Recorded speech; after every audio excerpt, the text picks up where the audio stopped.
Isabella Guzman. She's accused of stabbing her mother 79 times. With breaking news in Aurora this morning, police are now looking for this woman. They're calling her a suspect in a deadly stabbing overnight. A woman was found dead in a home on South Lima Street. The female is going to be armed with a knife. She's an 18-year-old female. It says mixed race. I think it might be with Asian. She's wearing a pink tank top, shorts. When we first got here just after 10 o'clock last night, we talked with police. They said they were waiting on a search warrant before they could go inside. When I got here at 4 o'clock this morning, I did see a few officers coming in and out, so it looks like the investigation has started. I'm going to step out real quickly for you, show you what's happening here. This is the house in question. This White House here, you can see the yellow tape blocking off, and they've also got the road blocked off as well, and you can see several squad cars still in the road here. So just to give you a little bit more about the arrest, now cops say that when they got the call to go to the parking garage about a body, they went to the car, no one was inside. They bring out a canine, they start to do a search of the garage. Now cops believe that the teen girl saw this coming, saw the canine doing a search, and actually tried to leave and escape and walk out of the garage, but officers were able to recognize her and take her into custody. Just the whole thought of leaving your mother naked and bleeding and wet on a bathroom floor, your mother, the thought of that, I can't even think about it. When I look at this girl's face, I'm absolutely physically repelled. It's going to be very difficult for defense attorneys to argue, oh, this was heat of passion, because she wrote her mother hours ahead of time, you will pay for this. You will pay. And the mother was so afraid that she called police. She called her husband, that she was really afraid. In real life, there are a couple of different things that might be going on. So number one, you have to wonder, is there any drug or alcohol involvement? Drugs or alcohol that might alter consciousness. He said the second possibility would be acute psychotic reaction. That means a reaction based out of stress, and the person kind of loses contact with reality. Something happened to this young lady in the past, and it was extraordinarily traumatic and stressful, and that she never got the help she needed. And so it just kind of all spilled out like a volcano all at that moment, and that rage was focused on her mother. But when it gets to the point where you as the parent or caregiver are so afraid you are locking your doors, you need to call the police, and sometimes, I hate to say it, but oftentimes it means you have to have your child arrested. That sounds cold, I know that. But if you are that afraid and you know your physical safety is at stake here, you have to take drastic measures. I was abused at home by my family for many years. My parents are Jehovah's Witnesses. And I left the religion when I was 14. And the abuse at home worsened after I quit. I was not myself when I did that. And I have since been restored to full health. The fight with my mom was terrible, and I was injured in the process. I have the scars on my hands. I don't know if you can see or not. I'm not mentally ill anymore. I'm not a danger to myself or others. 17-year-old Tyler Hadley beat his parents to death with a hammer, then threw a party featuring beer pongs, cigars, and booze while mom and dad's bodies were still in the house. After the murders, Hadley was in good spirits and planned to hold another party the next night, but was arrested in the morning. Daniel Petrick shot both parents, killing mom and wounding dad because they wouldn't let the teen play Xbox's Halo 3 video game. Sarah Johnson shot and killed her parents because they were unhappy about Johnson's relationship with an older man. Born with silver spoons in their mouths, Lyle and Eric Menendez brutally shot and killed their wealthy parents in their Beverly Hills mansion, which was turned into a horrific bloodbath. Derek and Alex King, just 12 and 13, beat their dad to death with a baseball bat as he slept on the sofa, then set the house on fire. Nehemia Griego, a 15-year-old boy who committed a mass shooting that claimed the lives of 5 members of his own family. On the night of January 19th, 2013, Nehemia shot and killed his parents and 3 younger siblings with 2 different weapons. First, he used a .22 rifle to shoot his mother, then his younger brother, and finally, his 2 younger sisters, who were just crying innocently. But the horror didn't end there. Nehemia waited for his father to return home and shot him multiple times with an AR-15 type semi-automatic rifle. After the terrible act, he even drove to church with 2 rifles in the van and told his girlfriend that his family died in an accident. Luckily, The pastor and a retired homicide detective sensed something was wrong and called 911. Later, Nehemiah confessed to having suicidal and homicidal thoughts, revealing that he planned to murder more people and engage in a gun battle with the police. However, the real shocker came when Nehemiah unleashed his madness in the courtroom. As a minor at the time of the crime, Nehemiah was initially proposed to be sentenced in the family court. However, that decision was appealed, and he was ultimately sentenced as an adult. In October 2015, Nehemiah pleaded guilty to 2 counts of second-degree murder and 3 counts of child abuse resulting in death. However, despite his sister crying, Nehemiah had something to let off his mind. I am sorry for taking our parents and our sins. I wish I could take it back, but reality is that we can't. In August 2019, Nehemiah was sentenced to 3 concurrent life sentences plus 7 years. Welcome back to our YouTube channel. After murdering day 3 after murdering somebody. Wow! Don't put that on camera. It was worth it.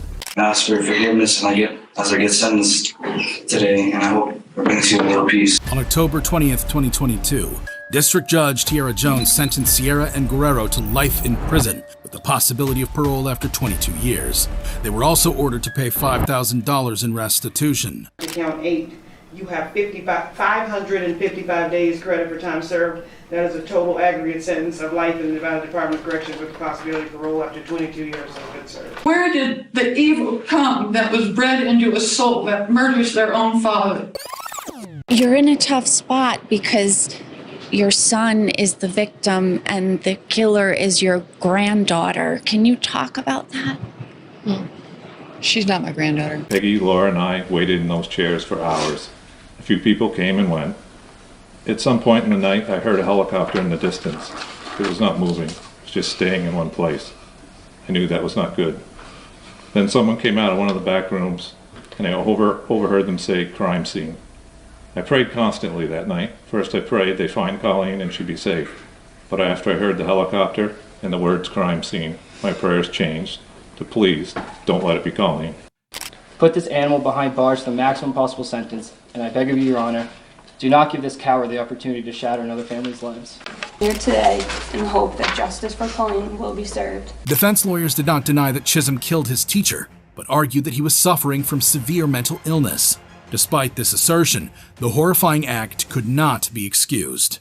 That process is central to the maintenance of our social compact and part of the core of the concept of ordered liberty. This court will impose the mandatory life sentence for the murder of Colleen Ritzer and set a parole eligibility date of 25 years. Neighbors watched in disbelief as their quiet street was turned into a crime scene. Derek Roby was beaten to death. Autopsy reports show he died from blows to the head. State and local investigators have no suspects. Please, if you see me anywhere, please come up to me. I want to be your friend. I need friends now. Worst day of my life. It's not natural to bury your child, right? A parent is supposed to go before a child. Wow, it's terrible murder like this. Everyone was saying, let's go find the drifter, whoever this adult is. And then, boom, you see this little freckle-faced, red-haired kid with glasses. That's the monster that did it? It can't be. 13-year-old Eric Smith was arraigned in village court this morning. A murder case that has left a small New York State community in shock. The only thing more shocking than the crime was the identity of the killer. I knew I had a problem with anger. I knew I do. I might be, just happy-go-lucky now, and someone get me mad. I remember him coming up to me in the kitchen. He was really upset, and he was crunching his fists and shaking. He said, "Dad, I need help. I feel like I want to hurt somebody." And I said, "Hold it. Let me explain something to you. When I got angry, when I was at your age, the best thing to do was I grabbed the bag in our barn and I just started beating on it." Eric went out and beat the crap out of a tree. But then he came back in and his hands were all bloody. That's not right. All rise. Foreman, please stand. So you find the defendant guilty of murder in the second degree? Yes. Note for the record that the jury's verdict is unanimous. I don't in any way excuse him for what he's done, but I still love him. He's my son. I've lost my son. I've lost my life. An 18-year-old nanny from Chester is under arrest in the United States. Prosecutors claim she bore a grudge against the Eapen family and both their children. Do you have an opinion concerning the manner of infliction of injuries to Matthew's skull and brain? That his head was forcibly struck against a fixed object or a firm object, or a fixed firm object struck the head. It's fair to say, as the director of the Child Protection Team, you have seen both accidental and inflicted trauma. Yes, I have. Doctor, do you have occasion to examine Matthew Eapen? Yes, I did. There was next to no doubt in my mind that this infant was a victim of shaken baby syndrome.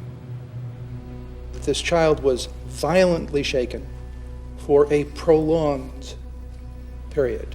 It would look something like this.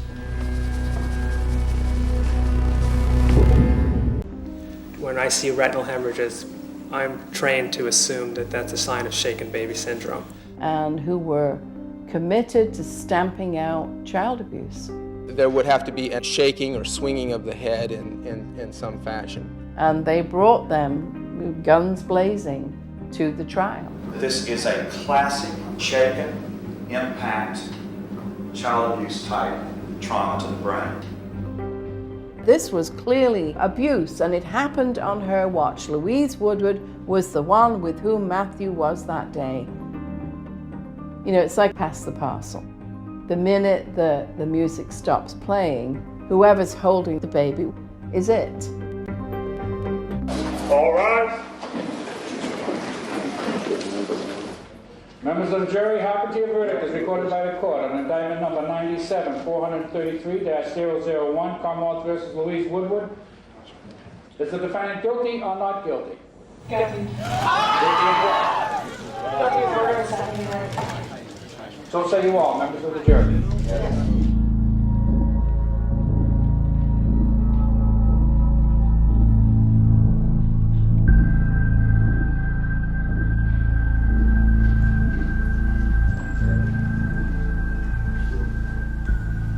Last time we rise for the jury.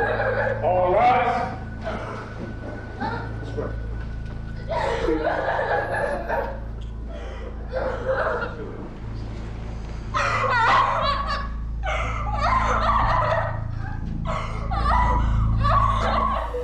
Louise Woodward. I just like to maintain my innocence and say that I've never hurt Manny, and I never did hurt Manny, and I don't know what happened to him. I'm not responsible for his death. You will be sentenced for a term of life. The defendant will then be remanded into custody and she will go back to Framingham. Please escort. Life in jail with no possibility of parole for 15 years.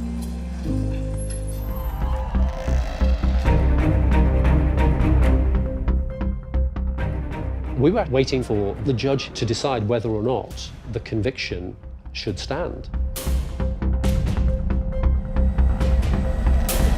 It was extraordinary. Judge Zobel suddenly got everybody back into court. There's a police convoy heading from Framingham to here at the courthouse. We were like, why, what's going on now? This is big breaking news. This is going to be a very short press conference. We will be in court at 3 o'clock.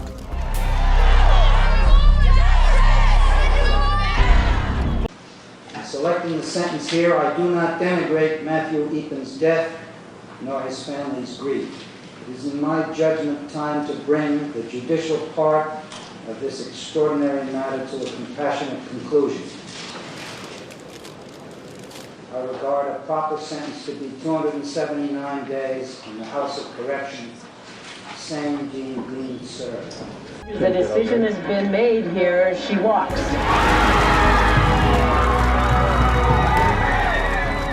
It's impossible to underestimate the sheer joy, jubilation, and sense of triumph.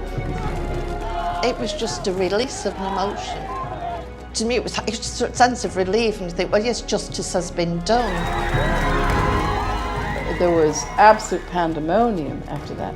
She's really happy. She was expecting to get 10 years, so she couldn't believe it.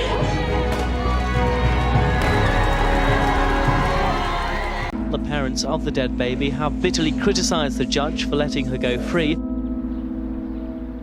The most difficult thing I've had to do is try to justify to Sonny and Debbie Eapen how a judge can justify having the killer of their son serve approximately the same amount of time as the days that Matthew spent with his mother and father. I was there. I was there when my grandson confessed.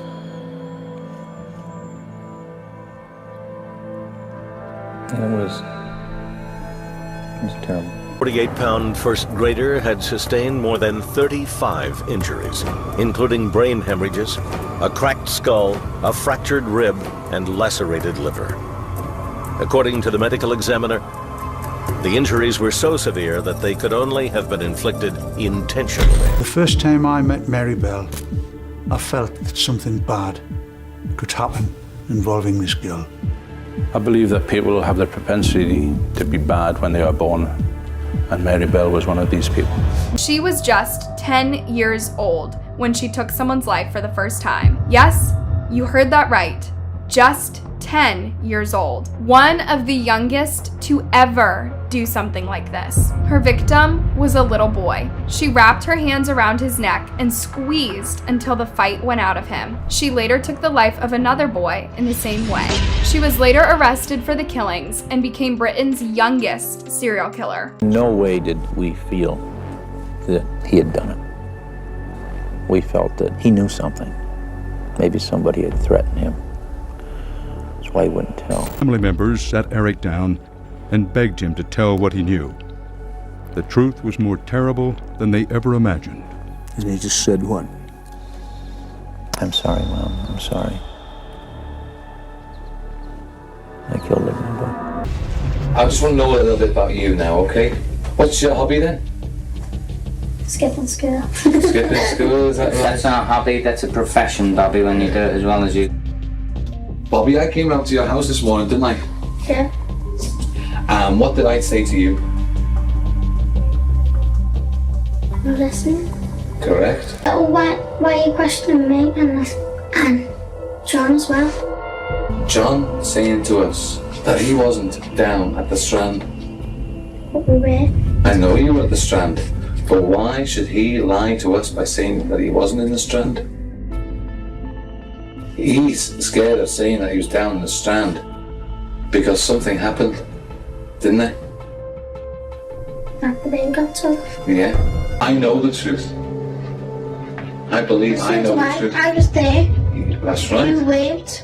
Correct, but I know that a lot of things have gone on. Yeah, well, do you know it was me that killed him? It wasn't. I never even killed him. I'm gonna end up getting on the plane because I've got blood on me. Go home tonight. We don't know yet, we don't know yet. And I want you to tell me. I don't need to answer any more questions, do I? Come on now, Bobby. Yeah, well, I want to kill him when I've got a baby of my own.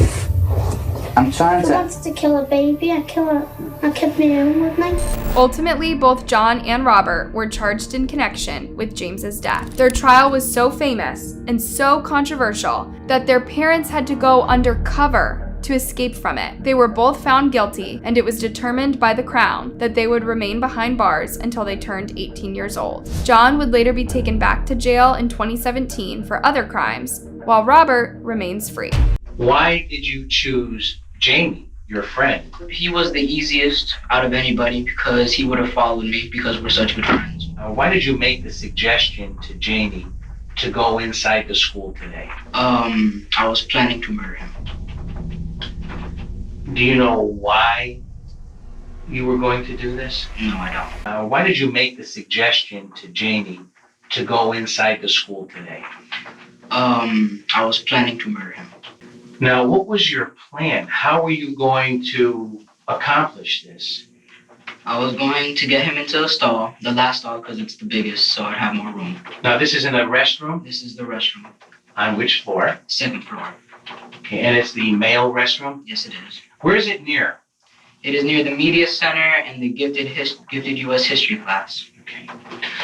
And once you brought or got Jamie in there, how were you going to bring him or lure him into the restroom? We usually go to the restroom after we get upstairs so we don't get caught by security. Okay. And so I knew that was going to work. I got him into the stall by saying, look, I have something to show you. So I got him into the stall and I told him to turn around because I wanted it to be a surprise. Before that, I put on the gloves. He saw me put on the gloves and I said all that. Oh, you're going too fast. And I said, I like them because they're comfortable. I had already before I put my hand over his mouth, I already put my knife out. So the blade was already out. Now, where had you kept this blade? I had kept it in my jacket pocket. And what color jacket did you have on today? I had a red jacket. Now, is this the same clothing that you're wearing? Yes. I took the knife out and I proceeded to slit his throat. Now, do you remember in which direction you slit his throat? Left to right. Anything? Did he put up a struggle? Yes, he did. He turned around after I did that. He asked me not to kill him. So I told him, okay, I'm not going to if you cooperate. Okay. Which was a lie. Right. And so I realized that the stall door was open, so I locked it. Yes. And then I turned him around again and proceeded to stab him. And where did you stab him, Mike? I'm not positively sure, but I'm guessing around the jugular vein right around here. Okay. That's what I was aiming for. Did you stab him anywhere else on his body? Just basically the back of the neck, all through the neck. Okay. And once in the temple, and I think I sliced him here. And that would be on the left side of his face? Yes, the left side of the face. Now, how did you know he was dead? I made sure by taking my knife, the point of my knife, and poking him in the face. All right. And I checked his eyes also, and they were motionless. I always told everybody I thought Miranda was possessed.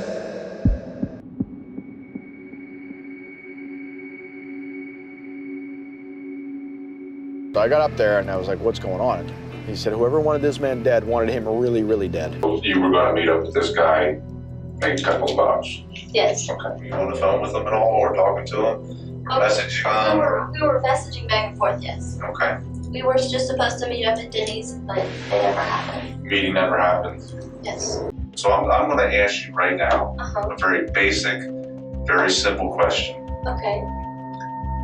That you need to answer either yes or no to. Okay. Were you involved in, or do you have any knowledge of the death of that guy, the death of Troy? No. Miranda, we got to take your phone, put it in evidence, and then get a search warrant to go through. That's not fair to me at all. That's what we have to do. I have the right to walk out of here with all of my belongings, which I'm going to do. Not with your phone. We're going to take your phone. I'm very offended right now. I'm sorry. I have time. I need numbers. I need my phone numbers. Do you understand we have a job to do? I did not kill that man. I've never met that man in my life before. I hope not. I'm a single. I just got married. You guys are coming in my life, questioning me. I'm very offended. Do you understand why we're questioning Do you understand why I feel the way that I feel? No. Do you understand why we're questioning you? I don't. So I never met up with so him. your phone number being the last. Yes, but I never met up with this man. Understandable, but do you think that maybe is something we need to check into? I want to go home to my baby who is screaming her head off for me. What do you know? Alright, I guess full honesty here, I've never heard of him, and I don't know anything about that, but the only thing I know is that what my wife does is meet with someone who's willing to just pay you some money to have a nice conversation and sit down. Doesn't provide anything other than companionship. I arranged to meet up with him, and I pulled in the mall. I saw him. He got in my car. Everything seemed fine, and as soon as I put the car in park, everything just completely flipped upside down. I didn't know what to do. He just attacked me. What was he doing to you? One hand was on my throat, with the other hand was touching me down there. I usually carry one on me, and I just grabbed it. What happened after you took the knife? I stabbed him once and it didn't do anything. And I stabbed him again and it didn't do anything. It was still being continued. There was nothing that changed.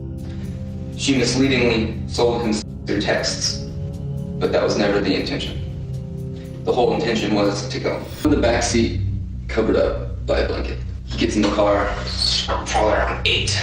So I pop up with that what y'all found on the body. That was me. Where do you have that cable at? Just right around his body? Around his throat? Okay. Mm-hmm. Okay. Yeah, good. It was pretty good. The same. In between the headpiece and the bottom was where I tried to angle it up underneath it, and I put my feet up against the back and pulled as hard as I could. We went out to eat it. It was delicious. It was delicious. It was delicious to eat. I ate burger. It was fantastic. Get the unlimited fries? Get the unlimited fries? That's it. It was amazing. Every bit of it was amazing. Elliot and Miranda were arrested and charged with the first-degree murder of Troy LaFerrara. The police ruled the motive to be financial gain, simply because the two had stolen $150 from the victim. However, the real motive seems to be truly random. One day, Miranda and Elliot decided they both wanted to kill someone, so they started planning it. One day I got a phone call from somebody inside the jail who said, "You are now scheduled for an hour visit." Are you saying that you have killed before? How many times, Miranda? I know that when I hit 22, I stopped counting. When you hit 22, you stop counting. I could potentially be sitting in front of the world's worst female serial killer of all time. A few days ago, Miranda Barber confessed to being a serial killer who stopped counting her victims when she got to number 22. Well, since I turned 12, like, my entire life flipped upside down when I turned 12. Why? What happened at 12? I got into a gang, started doing drugs, just skipped school all the time. And the gang that I was in, it was based around Satanism. How have you done it? All with stabbing? No, all different kinds. Like? The very first time I was 13, and the leader of the gang, he had me lure this guy, and I'll never forget it, no matter how high I was, I'll never forget it. Do you believe this? Do I believe her? You, Elliot, I believe her. Us in the room. Yes. You believe. 100%. I fully believe she killed these people. No part of me doubts that. I always told everybody I thought Miranda was possessed. I grab his head, boom, pull the bolt back. I'm thinking, how fast am I gonna run? I was like, if anyone in that house deserved it, I did. He just dropped, and I heard blood just pouring out of his head. He's assaulted me before. He's done so many different things wrong to me. My grandma looks over and she's like, "What's going on?" Boom. If you cry, that's totally fine, man. I respect that. Okay. I want to go back so bad. How come? Because I loved them so much, and they didn't deserve that. How come they didn't deserve it? If anyone in that house deserved it, I did. More than anyone. Take your time, brother. They raised me since I was 4, and I heard Fada was shot multiple. Okay. What'd you shoot him with, Isaiah? An assault rifle. An assault rifle? You remember what it looks like? Black. Okay. What black, bolt action, 10 or more round clip. It's Czechoslovakian. Okay. AR-15. Okay. Okay. It takes a lot to admit that, Isaiah.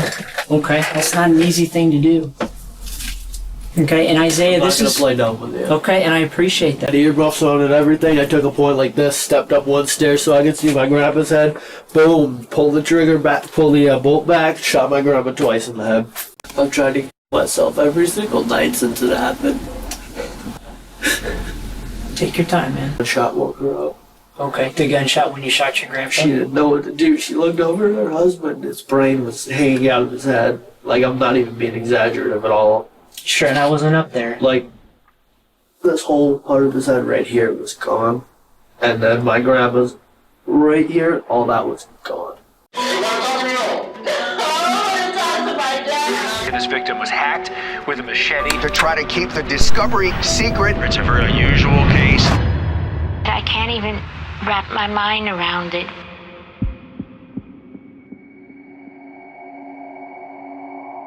The only thing is I'm wishing is that they get those person because that's not fair for my little brother that they kill it that way. Tree branches sliced in multiple locations. Police say those charged got rid of the weapon. Also, here is a place where detectives say the killers tried to cover their tracks by burning the clothes Gordado was wearing. Police say the teens also set their own clothes on fire. A green cigarette lighter also found here. But this glove was found too, and so was this sock, both providing clues. This is a crime so brutal, it shocked South Florida. It's hard to even discuss it. Police say this victim was hacked with a machete and made to lie in a grave in his final moments. Every night, every time I'm working, I cannot think about it. Every time I pass by there, I cannot stop looking back where I found them. I always looking back. As a grandmother, there's no words to say about. I can't describe my feelings, just despair for us and for that family. If you agree to tell me your side of the story, I'll listen to it. I sent me in a hot patrol car until I died. You're not gonna die. I have asthma. You're not gonna die. Okay, if you don't behave in here in the air-conditioned room. Now, police say that Strickland's three co-defendants have all confessed. They're all charged with first-degree murder. They say this homicide was triggered by a debt owed to Strickland's boyfriend. Girl went before a judge this morning to face first-degree murder charges, but she appeared absolutely bored and uninterested in court. Finds probable cause, sets no bond on that one. Students accused of hacking another teen with a machete and burying his body in a shallow grave. Today, we're learning the state of Florida will not pursue the death penalty for 4 of the 5 defendants. Inside, Desiree Strickland raised her right hand in an orange jumpsuit and pled guilty to conspiracy to murder. Can this be anonymous? What are you reporting? Double homicide that happened at April. If you want to help me, then don't ruin my life. I'm not gonna lie, it felt amazing.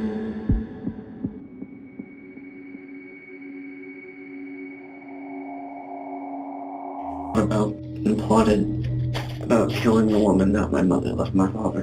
What was your plan? Slit her throat.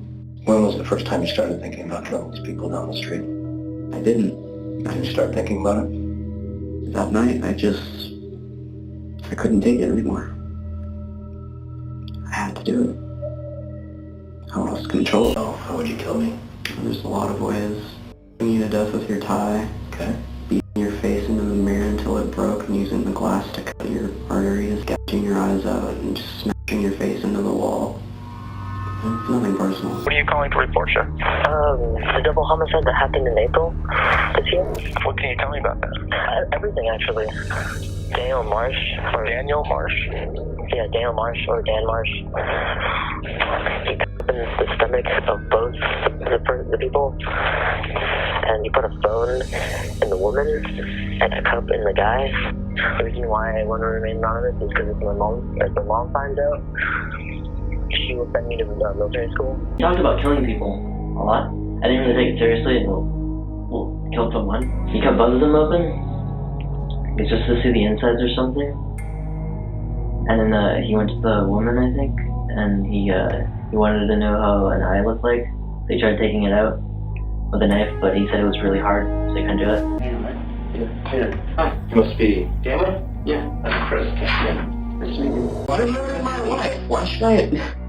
I'm not ruining your life. I'm trying to solve a homicide, a double homicide. If you do it, I understand, and I am there for you to try to make other people understand, because I see it. I need help. Okay. That's the first step. If you want to help me, then don't ruin my life. Anything, send me to a psychiatric hospital. Every time I look at someone, in my mind, I see flashes of images of me killing them. I'm not gonna lie, it felt amazing. The most exhilarating, enjoyable feeling I've ever felt.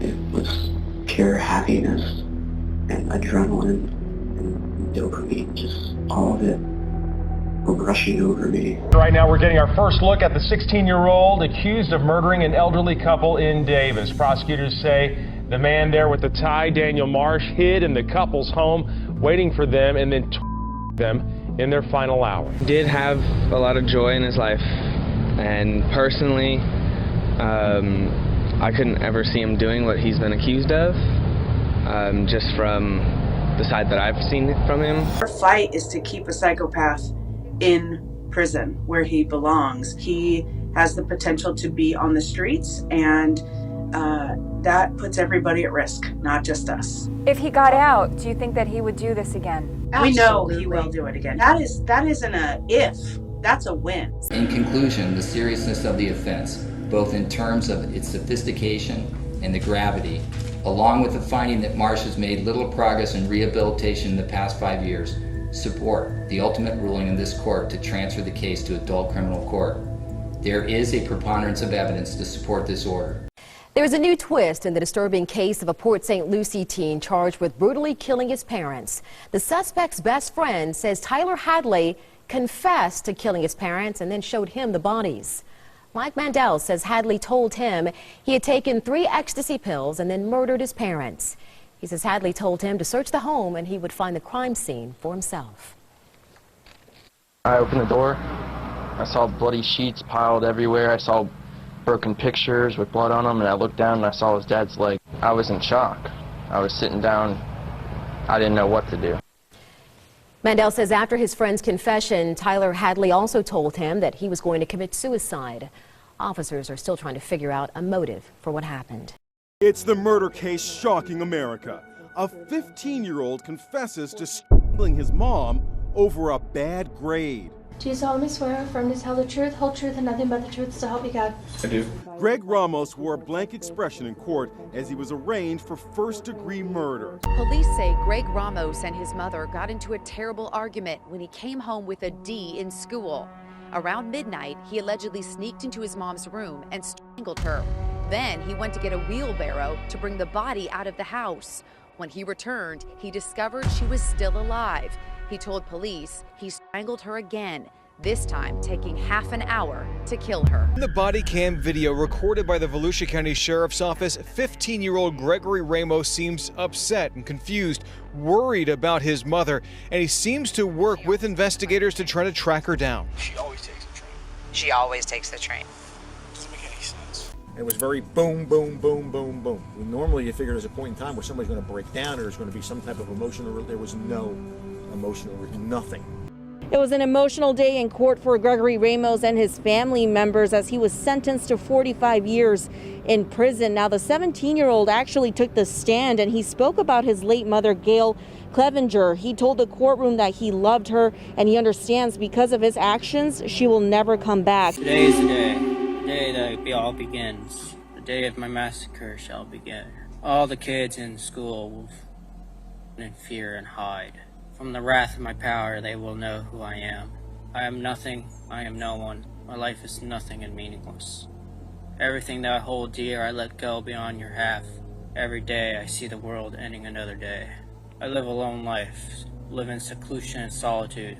I hate everyone and everything. With the power of my AR, you will all know who I am. It was almost like we stopped in our tracks and they flew out of their seats and tried to find cover. I mean, in my mind, it was unmistakable that that was gunshots. We all were sort of down on the ground. We were on the floor trying to hide behind whatever we could. And it was really seconds later that the barrel of that AR-15 just ambushed our classroom. It came right through that glass door, the glass panel in the door, excuse me, and was just everywhere.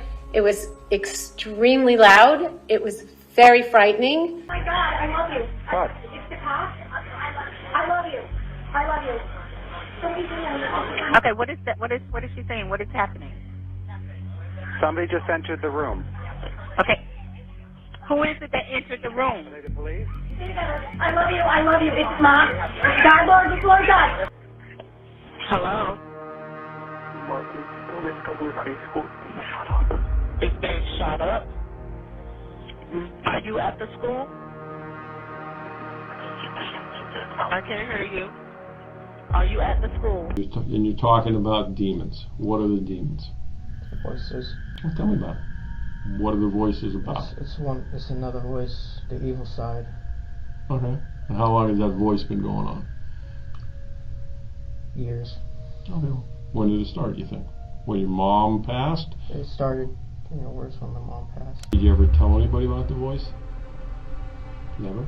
And what does the voice say to you? Well, what does it tell you to do?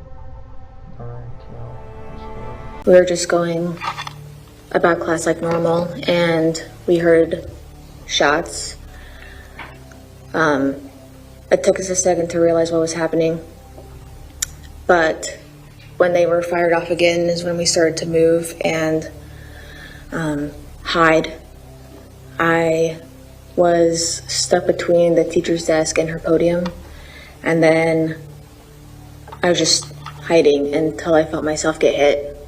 I didn't know how many times. I just knew I was hit, and I tried looking behind me to see if anyone could help me, but all I saw was blood on the floor.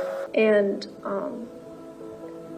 we were shielding ourselves with our backpacks, and we had a clear view of the door, and we noticed that the door wasn't closed. It was wide open. The door of the classroom to your door? Yes.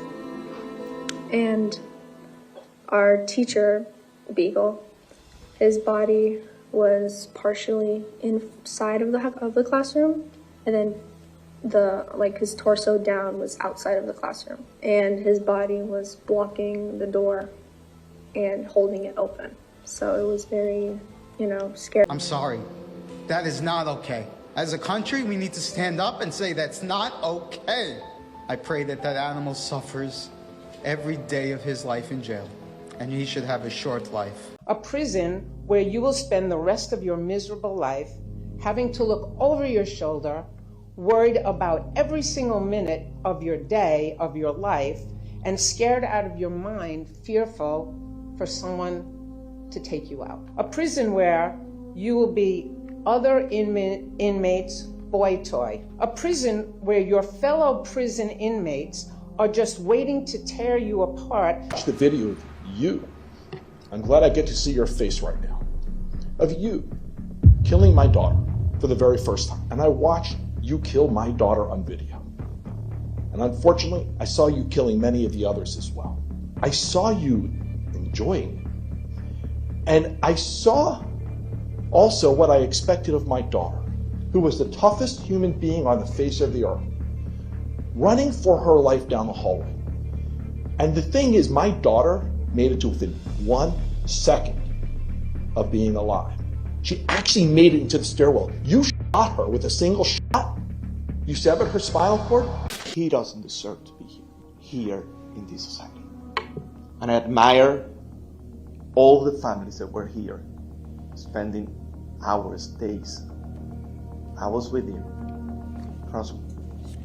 I was crying in my office, breakdowns. But follow my friend advice. Stay home, man. But not today. Do I feel better now? I don't know. Tomorrow, you guys are gonna go back to your perfect lives, enjoying your family. Tomorrow we're going back to our thing, missing our kids. You are out of the picture, and you will be erased from the picture sooner than later.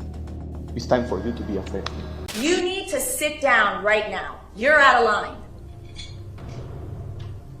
In fact, you're excused. You need to go sit in the back with your chief public defender. Mr. Weeks, please ask the lawyer from your office to go sit down and not say anything else. To try to threaten my children and bring up my children is inappropriate. Go to the back of the room now. I want to thank you because you were ordered so that we could have a fair and clean trial. In addition to sentencing Cruz to life in prison without the possibility of parole, She also ensured that he would not have access to any sort of commissary until he paid all of his debts. It was a crime too horrible for the tiny community of St. John's, Arizona to comprehend. An 8-year-old boy accused of murdering his father, 29-year-old Vincent Romero, and another man, gunning them down with a .22 caliber rifle. Police said the third grader, with blood on his hands, confessed to the crime. I shot him twice. And after I shot him the one time, he was still moving. So I think I shot him again. We solved the crime.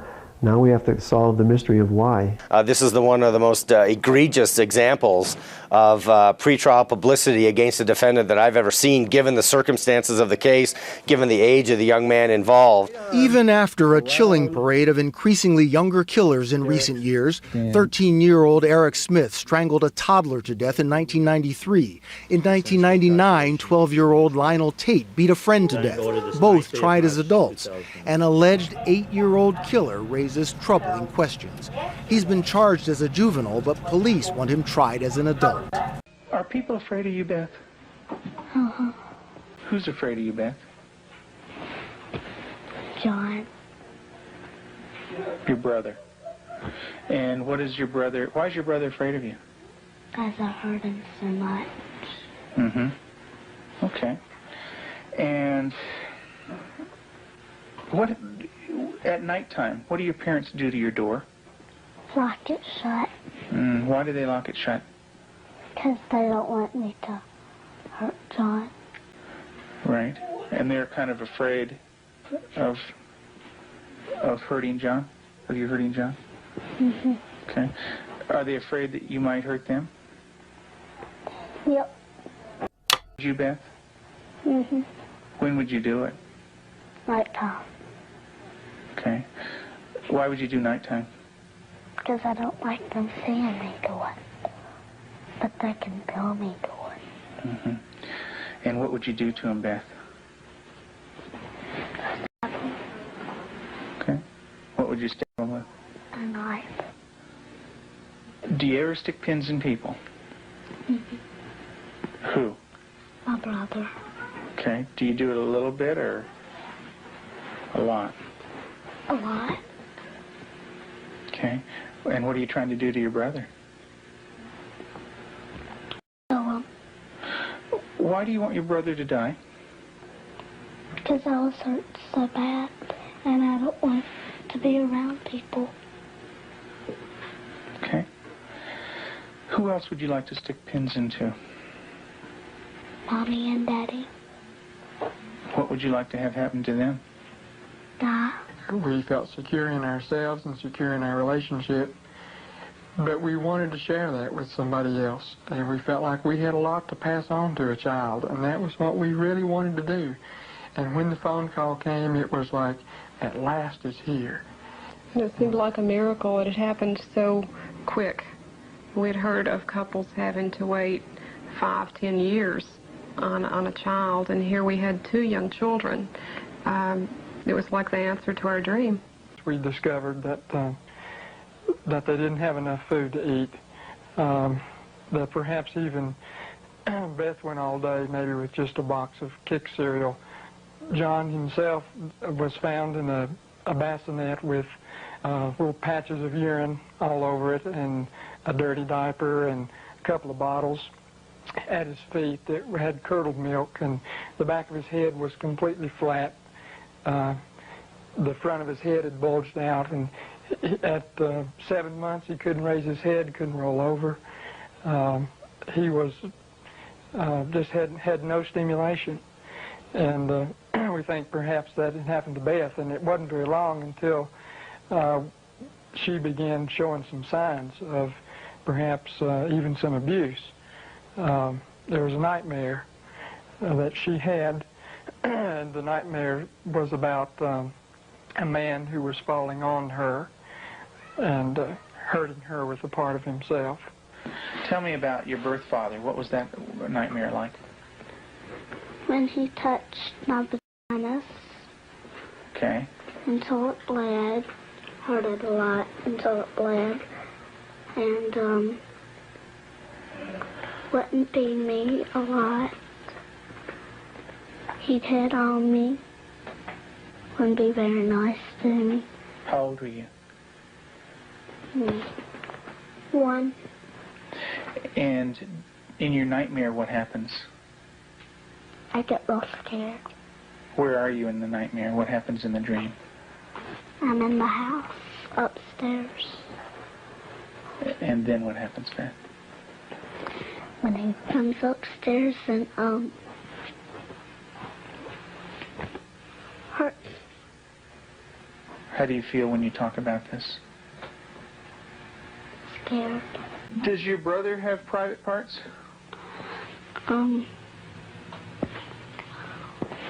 Yeah. Yeah? What is his private parts?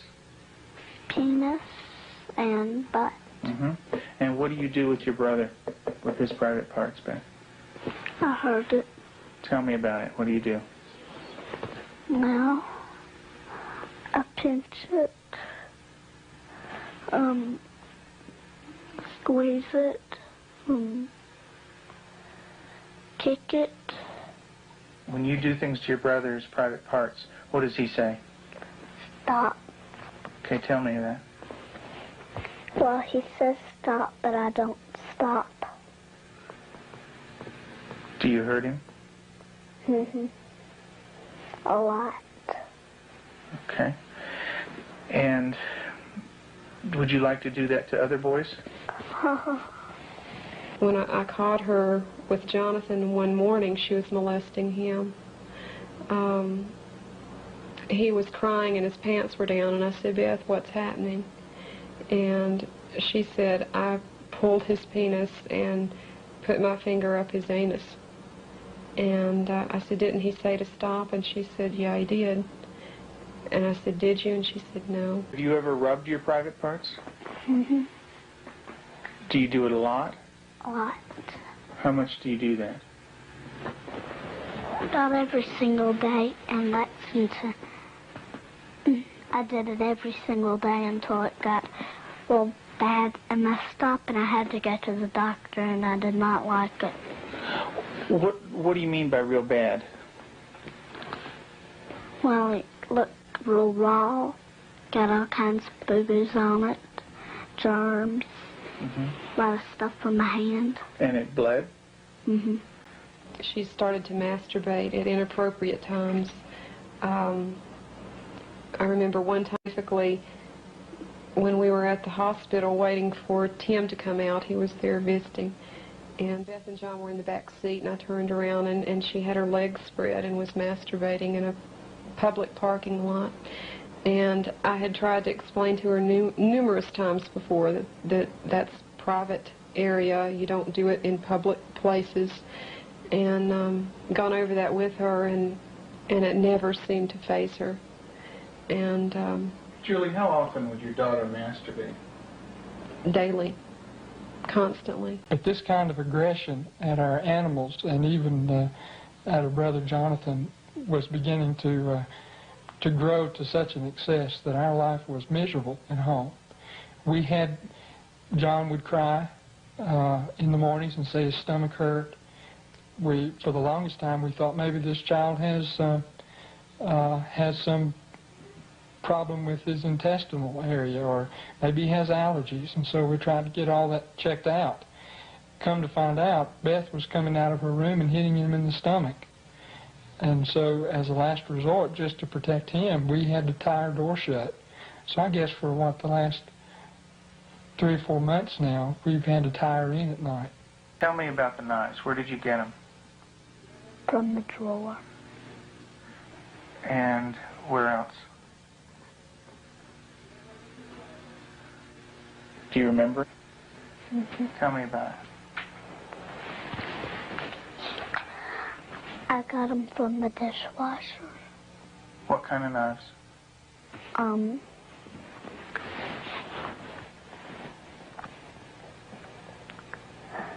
Big sharp ones.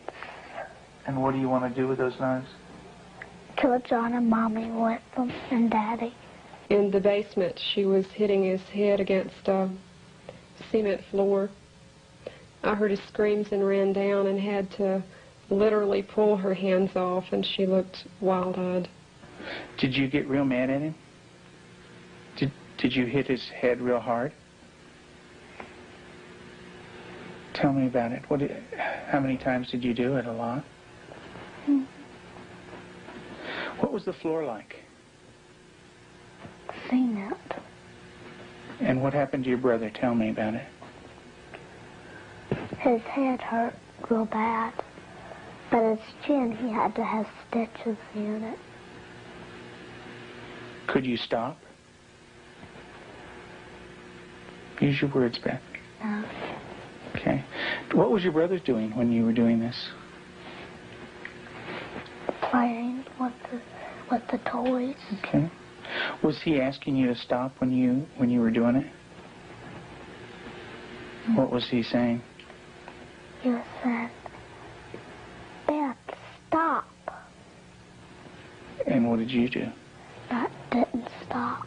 I just kept on hurting him. What were you thinking when you were doing that? Thinking of killing him. I have children that have killed numerous times. Cold-blooded family members, neighbor children killed them. And they can do it. Makes my blood run cold just thinking about 9 years old. People don't think a 9-year-old is capable of cold-blooded murder, but they are. That attachment break does severe damage to the heart, the ability to care and the ability to love. If they don't care and they don't love, they're capable of anything.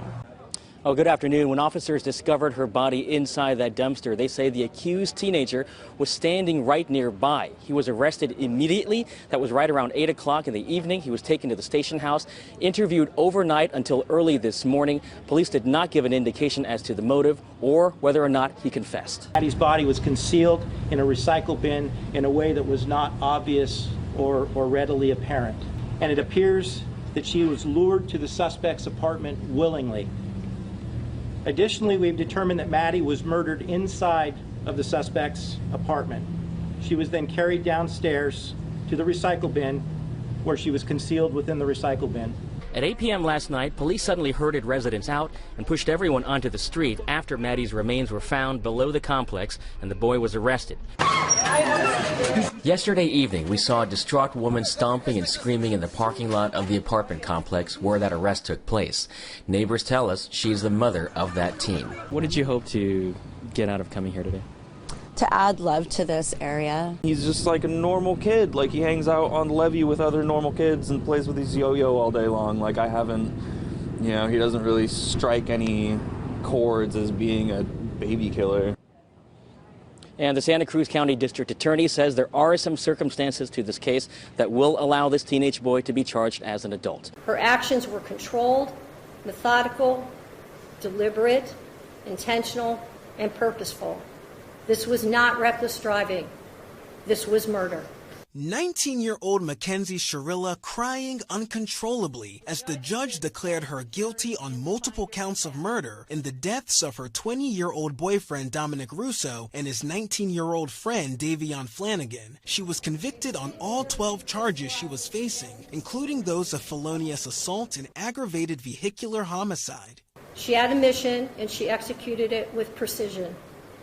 The judge said Sharilla, who was 17 at the time of the crash, had morphed from a responsible driver with 2 passengers into, quote, literal hell on wheels down an obscure route that she had just visited a few days before, pushing the pedal to the floor, demanding an ultimate speed of 100 miles per hour. The intent was obvious upon seeing that video that there was only one goal, and the computer demonstrated that there was no attempt to slow down or stop, that it was full speed into a building, and tragically it cost 2 people their lives. We are just thankful that we feel justice was served today. There's not a day that goes by that we don't miss our son, and justice was served for him today. But honestly, there's no winners here. There's no winners here today.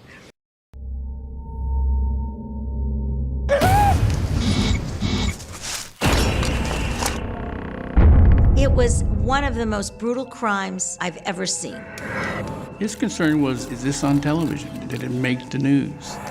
They talked about what a great kid he was, a good boy. He did not have a lot of friends. School was an unrelenting hell for him. So we want to know how it felt to be in control. I want to make them squirm because they don't care about me. They're ignoring me. Do you feel like screaming? I don't go to strangers.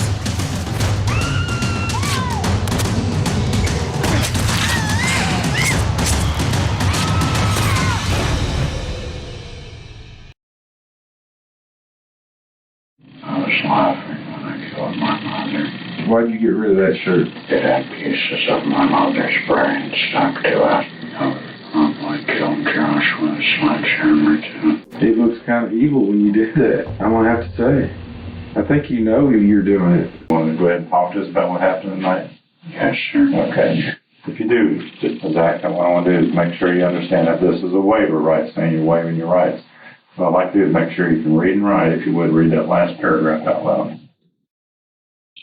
I've read this statement of my rights and understand what my rights are. Why did you see a therapist? My mother. She did? Okay, so there was just a couple times is all you saw. How long ago was that? A year that we moved here. You remember what year that was? 2008, I think. What were the reasons that your mama wanted you to go there? She never told me. Something went on at your house today, and I just kind of like you to kind of tell us what happened. I killed my mom in her sleep with a sledgehammer. Is there a reason why you did that? Yes, sir. Well, can you tell me why? No, sir. You can't tell me why? No, sir. Is it a reason you don't know why you did it, or you just don't want to tell? I do know why I did it. Just nothing not tell. Okay. You do know why you did it? Yes, sir. Okay. Did you set the house on fire too? I tried to. I don't know if it actually got the whole house on fire though. Oh, really? Okay. Yeah, it did. I mean, a little bit, I think, but not bad or anything. Have you been having problems with your mom? No, sure. What's that doing when you get home? I think she's playing Xbox. We kind of keep to ourselves, I guess. Okay, so you and Zach don't have a good relationship? Well, no, we do. It's just like I don't know, like he just kind of, stays to himself. He's kind of a quiet person, I guess. Have you been having any problems? I mean, he's always been kind of like quiet, I guess odd. What kind of person is your brother? Your typical male teenager. Typical male teenager. You two get along pretty good? Sometimes. When you talk to people on the phone, who do you talk to? I mean, do you have friends you chat with or anything like that? No, sir. I usually only talk to my mother and my brother on my phone. So you don't have any friends other than your mother and your brother that you talk to? No, sir. You didn't see anything tonight that was any different than the way he normally acts? I mean, no. I went and talked to my mom for a little while and then Remember about what time that was? that was right around 9, probably. That was right when I said goodnight. And she went to sleep, and then I went upstairs and was in my room. So you talked to her for a few minutes? Yes, ma'am. Okay. She was working out when I went in there, so I worked out with her for a minute. What was she doing when you said she was working out? What was she working out? Like, doing stuff. You get home and your mom goes to bed at 9, where are you and what are you doing in the house? Are you in the house? I was in my room already planning everything. You were in your bedroom or in the room where the fire was started? The room where the fire was started. What do you call that room? What do you call it? Game room. Game room? So you're in the game room planning everything? Yes, sir. All right. And how long does it take you to plan that? Only a few minutes, but I waited for several hours to make sure everybody in the house was asleep. How did you make sure they were asleep? I just waited and then checked on them. Just checked on them, opened the door and looked at them? Yes, sir. I killed her at around 11 p.m., I think. And I think she went to sleep at around 9 o'clock. Okay. When you killed her, what about your brother lives there with you too, right? That's the only person who lives with you? Yes, sir. Did you do anything to him? No, sir. I was kind of expecting the fire to kill him. Oh, you were? Okay. And then I woke up around, I'm not sure what time it is, time of the thing was going off. And, at first I didn't know what it was. I thought it was like a sound in my room. Then I figured out it was a fire alarm. I was running around and I was looking for my brother upstairs in his room. He wasn't in there and I saw the fire was started in there. So I ran downstairs to get my mom and the door was locked. So I had to kick the door in to get in there. And then I threw her on the bed. What did you do then? I just went outside the house and called 911 and went and got my neighbors and my child. Where'd you get the sledgehammer at? From my garage. Okay, and what about, how did you try and set the fire? First I tried to drag the lawnmower upstairs and empty the fuel tank in the room, but I couldn't do that, so I just poured a bottle of whiskey on the floor and lit it on fire. A bottle of whiskey? Yes, sir. Okay. And was that before or after you hit your mom? After. After, okay. How many times did you hit her with the sledgehammer? I don't know. I mean, any estimation? I'd say at least 12. 12 times. Where did you hit her at on her body? Around the head area. Okay, was she sleeping at the time or? Yes, sir. Okay, did she wake up and say anything to you? No, sir. I put my fingers on her neck to check her pulse and make sure she was dead. Did you touch her anywhere else? No, sir. Have you thought about touching her anywhere else? No, sir. When you went in the bedroom, at any time did you touch your mom? Yeah, Summer County. When you went in that room? No, I don't think so. Like, no. He witnessed the altercation? Like, I ran in and because then I saw her. And I freaked me out. When you left, what were your plans at that point? I hadn't thought that for anything. Oh, yeah. When did you think about doing this? I mean, when did this pop into your head as far as killing your mom? Several years ago. Had you told anybody about it? No, sir. So, with this, I mean, thinking about this, was your mom just bad to you, or? No, sir. Pretty good mom? Was she a pretty good mom, or? She wasn't very good mom. No, she wasn't very good. So why is the knife outside? I was trying to put it into my backpack, and then the fire alarm started, and I just ran home. What were you going to use that knife for? Same thing I used the sledgehammer for. Who were you going to use the knife on? No specific person. Were you looking to kill someone else tonight? Only if they got in my way. What do you mean by that? If they tried to stop me from escaping. So the lady at Thornton's who sold you the Pepsi, she was never in any danger? No, sir. But the officer that arrested you could have potentially been in danger if you were of the mind. I guess, but it would be kind of pointless considering he had a gun and I just had a knife and a hammer. What if he didn't have a gun and he tried to stop you? I wouldn't attack him unless I was provoked by him. Were you provoked by your brother? No, sir. Were you provoked by your mother? No, sir. It's kind of serious. I mean, Zach, it's kind of serious thing to think about killing your mom. You been trying to talk to anybody about this? No, sir. Why not? I mean, did it not bother you? Or? Yes, sir. It did bother you? No, sir. Oh, it did bother you? Have you ever hurt anybody before? No, sir. Well, I mean, how did you feel when you killed your mom? I didn't feel anything. What did you do with the sledgehammer after you hit her with it? I just laid it in the laundry room.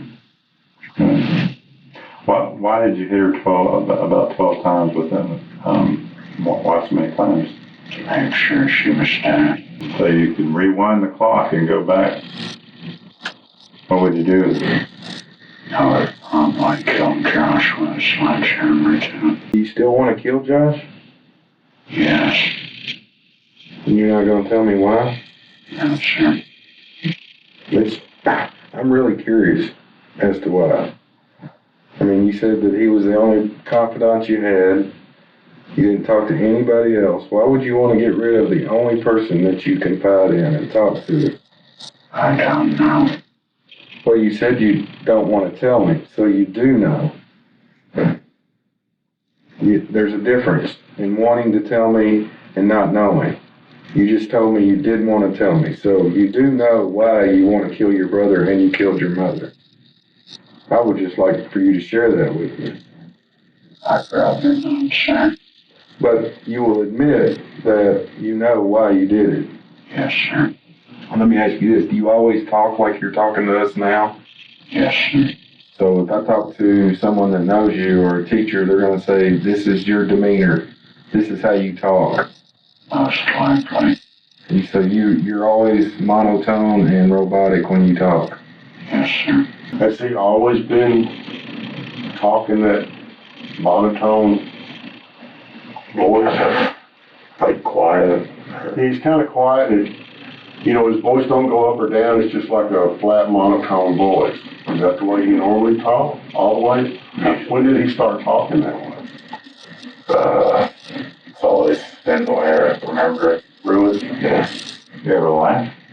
Sometimes. What makes you laugh? Various things. Various things. Give me an example. Well, I was laughing myself when I killed my mother. You were what? I was laughing when I killed my mother. Despite his last-ditch attempt to blame Josh, Zachary Davis was convicted of the first-degree murder of his mother, attempted first-degree murder of his brother, and aggravated arson. He was sentenced to 71 years in prison with eligibility for parole after 51 years. To this day, there is speculation that Zachary may have had aspirations to become a serial killer.